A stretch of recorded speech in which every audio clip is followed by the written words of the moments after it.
Olá, bem-vindo a mais uma atualização da Academia Online de Educação Radiológica. Meu nome é Rangel de Souza e sou radiologista do Grupo Fleury e da Rede DOR, no Rio de Janeiro. Nesse mês de dezembro, discutimos novidades em radiologia musculoesquelética. Vamos apresentar 10 artigos interessantes, desde estudos observacionais retrospectivos até as revisões sistemáticas com meta-análise mais relevantes. Primeiramente, gostaria de agradecer aos editores sêniores da Acore, a coordenação no Brasil, pela doutora Daniela Parente, agradecer a team leader Aline e o apoio à tradução pela Júlia de Conte.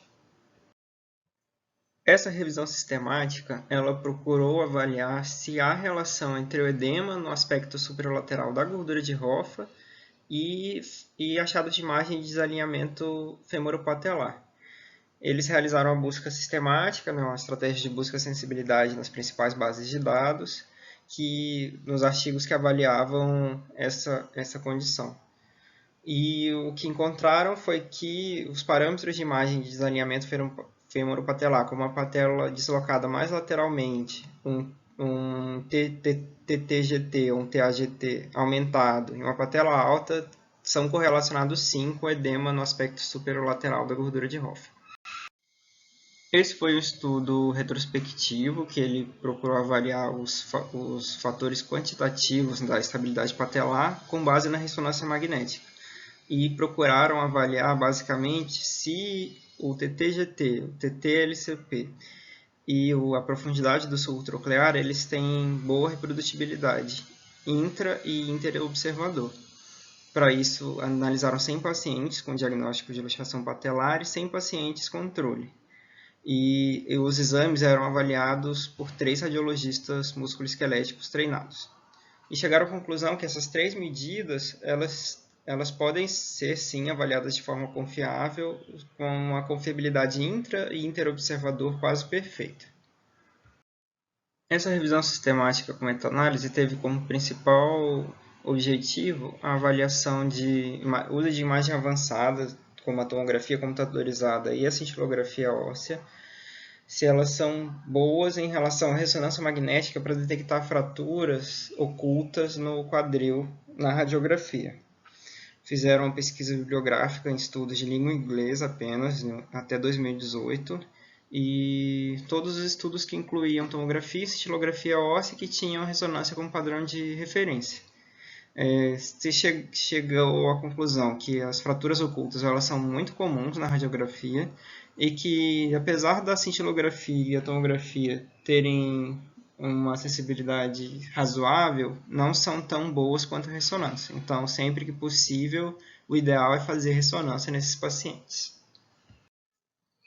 Essa outra revisão sistemática, também no âmbito das fraturas ocultas de quadril na radiografia, procurou avaliar se um protocolo abreviado de ressonância só com coronal T1 e STI ele tem sensibilidade igual ou parecida a um protocolo de ressonância padrão.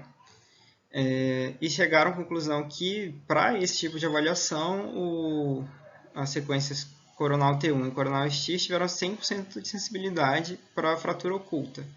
Então, seria uma boa alternativa para você usar em situações de emergência que o paciente não pode ficar muito tempo no aparelho.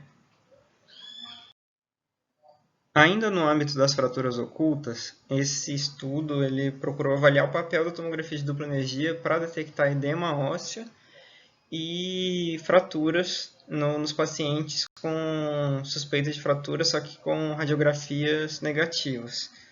Eles utilizaram pacientes de mais de 18 anos, com trauma de punho, que eram encaminhados para ressonância magnética, que foi o padrão ouro utilizado. E chegaram à conclusão que a tomografia de dupla energia tem uma alta sensibilidade e uma moderada especificidade para detectar o edema ósseo de medula, mas tem uma alta sensibilidade e especificidade para detectar fraturas. Então, pode ser um método alternativo à ressonância, principalmente naqueles centros que a tomografia de dupla energia é o método mais disponível. Esse estudo retrospectivo ele procurou avaliar quais achados de tomografia eles podem ser preditores de edema de medula óssea na ressonância magnética. Para isso, eles utilizaram dados de 189 fraturas de compressão toracolumbar em 103 pacientes que tinham imagem de tomografia e de ressonância. E eles chegaram à conclusão de que algumas características da TC, como o aumento da atenuação trabecular, um traço de fratura cortical ou de placa terminal e um aumento de partes moles paravertebral, eles se correlacionam com precisão com a presença e a extensão do edema de medula óssea nesses casos de fratura compressiva. Mas encontraram que o único achado associado ou com predição de fratura antiga foi a elevação da atenuação trabecular. Esse estudo de Corte, ele procurou demonstrar o papel dessa sequência T2 estrela com tempo ultra curto na demonstração das fases de cicatrização dos tendões do manguito rotador após o reparo artroscópico. Avaliaram uma série consecutiva de pacientes, de 25, que tinham ruptura de tendão supraespinhal e que foram programados para realizar reparo artroscópico. E eles ficaram realizando exames seriados, com essa sequência em 3, 6 e 12 meses no grupo de voluntários. E eles chegaram à conclusão de que essa sequência tem um potencial enorme para você mapear se esse tendão está cicatrizando bem ou mal. Então, uma sequência promissora para novos estudos e que pode, no futuro, ajudar bastante no acompanhamento pós-terapêutico desses pacientes. Esse estudo ele procurou avaliar se a sequência sagital T2 Dixon ela tem boa acurácia para detectar alterações degenerativas comuns da coluna vertebral se comparada com uma sequência T1. Para isso, eles incluíram 35 pacientes que tinham sido submetidos à ressonância magnética de coluna lombar e que tinham pelo menos uma sequência sagital T2 Dixon e uma sequência ponderada em T1. E aí dividiram os exames em dois layouts, aqueles só com Dixon e aqueles com Dixon mais T1. E compararam a acurácia de detectar alterações degenerativas. E chegaram à conclusão de que mesmo no layout sem o T1, só com as sequências derivadas do Dixon, você tinha uma boa acurácia para identificar alterações degenerativas. Esse estudo prospectivo ele procurou avaliar quais fatores eles podem estar associados à resposta pior ao tratamento com plasma com injeção guiada por ultrassom de plasma rico em plaquetas, nos casos de ruptura parcial do tendão supraespinhal. E chegaram à conclusão de que aqueles casos com rupturas menores que 1,5 cm, um acrômio tipo 3 ou uma artrose acromioclavicular grave são fatores preditivos de um resultado ruim para esse tipo de tratamento. Essa revisão sistemática no âmbito do diagnóstico ultrassonográfico da neuropatia ulnar do cotovelo, ela procurou avaliar qual a técnica ideal e mais fidedigna para esse tipo de diagnóstico.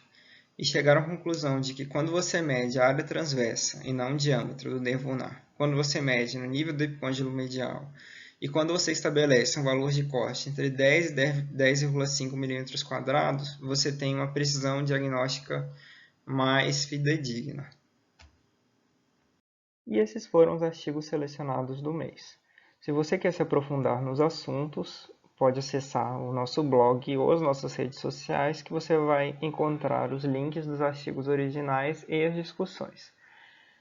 Obrigado por ter assistido. Até o próximo mês.